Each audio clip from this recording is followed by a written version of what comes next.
প্রতিদিন মাত্র 1 ঘন্টা নিজের জন্য রাখো। 1 বছর পরেই নিজেকেই চিনতে পারবে না। একটা প্রশ্ন করি, আজ থেকে ঠিক 1 বছর পরের তুমি যদি হঠাৎ তোমার সামনে এসে দাঁড়াই, সে কি তোমাকে দেখে হাসবে, নাকি চোখে চোখ রেখে শুধু বলবে তোমার সময় ছিল কিন্তু তুমি সেটা নষ্ট করেছো? কঠিন লাগবে, তাই না? কিন্তু সত্যিটা প্রায় একটু কঠিন হয়। আমরা প্রায় একটা বড় ভুল করি, ভাবি জীবন বদলাতে অনেক টাকা লাগে, বড় কোনো সুযোগ লাগে, বা অসাধারণ প্রতিভা লাগে। কিন্তু বাস্তবতা একদম অন্যরকম। একজন সফল মানুষ আর একজন সাধারণ মানুষের মধ্যে সবচেয়ে বড় পার্থক্য অনেক সময় টাকার নয়, ভাগ্যের নয়, বরং সে প্রতিদিন 1 ঘন্টা কিভাবে ব্যবহার করে। এই ভিডিওতে আমি এমন একটা বিষয় বলবো যা হয়তো তোমার পুরো জীবনকে নতুনভাবে ভাবতে বাধ্য করবে। আর ভিডিওর শেষের দিকে আমি এমন একটা ভুলের কথা বলবো যেটা করার কারণে হাজার হাজার মানুষ শুরু করেও মাঝপথে থেমে যায়। তাই শেষ পর্যন্ত থাকো, কারণ এই ভিডিওটা শুধু মোটিভেশন নয়, এটা তোমার ভবিষ্যতের একটা আয়না। ধরো দুজন মানুষ, দুজনের বয়স 30, একই শহরে থাকে, একই রকম চাকরি, একই রকম বেতন। 1 বছর পর একজনের প্রমোশন হয়েছে, নতুন স্কিল শিখেছে, আয় বেড়েছে, আত্মবিশ্বাস বেড়েছে। অন্যজন সে ঠিক আগের জায়গাতেই দাঁড়িয়ে আছে। প্রশ্ন হলো কেন? ভাগ্য? না। টাকা? না। পার্থক্যটা ছিল মাত্র 1 ঘন্টা। প্রথম মানুষটা প্রতিদিন মাত্র 1 ঘন্টা নিজের উপর বিনিয়োগ করত। শেষ কবে তুমি নিজের ভবিষ্যতের জন্য 1 ঘন্টা সময় দিয়েছো? শুধু নিজের উন্নতির জন্য। মোবাইল ছাড়া, সোশ্যাল মিডিয়া ছাড়া, অন্যের জীবন দেখা ছাড়া ভাবতে পারছো? যদি উত্তরটা মনে করতে কষ্ট হয়, তাহলে হয়তো এটাই তোমার সবচেয়ে বড় সমস্যা। আমরা সবাই বলি সময় নেই, কিন্তু সত্যি কি সময় নেই?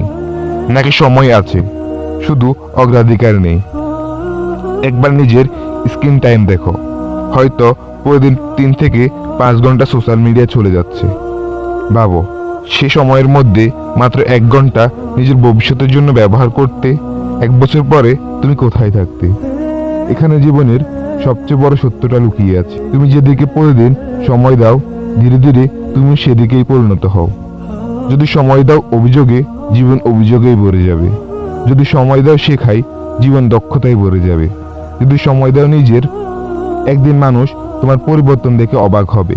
কিন্তু এখানে একটা সমস্যা আছে, বেশিরভাগ মানুষ শুরু করতে পারে কিন্তু শেষ করতে পারে না, কারণ তারা ফলাফল খুব তাড়াতাড়ি চায়। 3 দিন কাজ করলো, কিছু হলো না। 5 দিন পড়লো, পরিবর্তন দেখলো না। তারপর ভাবে এসব আমার দ্বারা হবে না।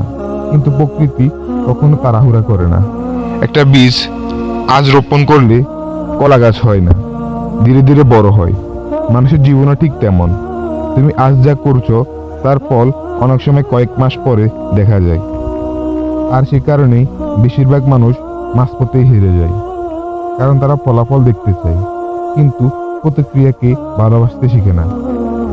এখন একটা দৃশ্য কল্পনা করো, আজ থেকে 1 বছর পরে তুমি সকালে ঘুম থেকে উঠেছো, আয়নার সামনে দাঁড়িয়েছো। তোমার আত্মবিশ্বাস আগের চেয়ে কয়েক গুণ বেশি। তুমি নতুন কিছু শিখেছো, তুমি নতুন সুযোগ পেয়েছো, মানুষ তোমার পরামর্শ চাইছে। কিন্তু এই পরিবর্তন একদিনে আসেনি। এটা হয়েছে প্রতিদিনের ছোট ছোট সিদ্ধান্ত থেকে, প্রতিদিনের সেই 1 ঘন্টা থেকে। আর এখানে সবাই একটা প্রশ্ন করে, সে এই 1 ঘন্টায় আসলে কি করবে? শুধু মোটিভেশনাল ভিডিও দেখলেই জীবন বদলায় না। পরিকল্পনা লাগে, সঠিক রুটিন লাগে।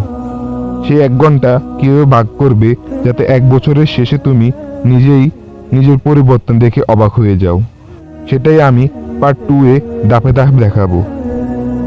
সেখানে থাকবে একটা বাস্তব 30 মিনিটের রুটিন, কিভাবে ধারাবাহিক বজায় রাখবে, আর কেন বেশিরভাগ মানুষ মাঝপথেই থেমে যায় তারাও উত্তর থাকবে।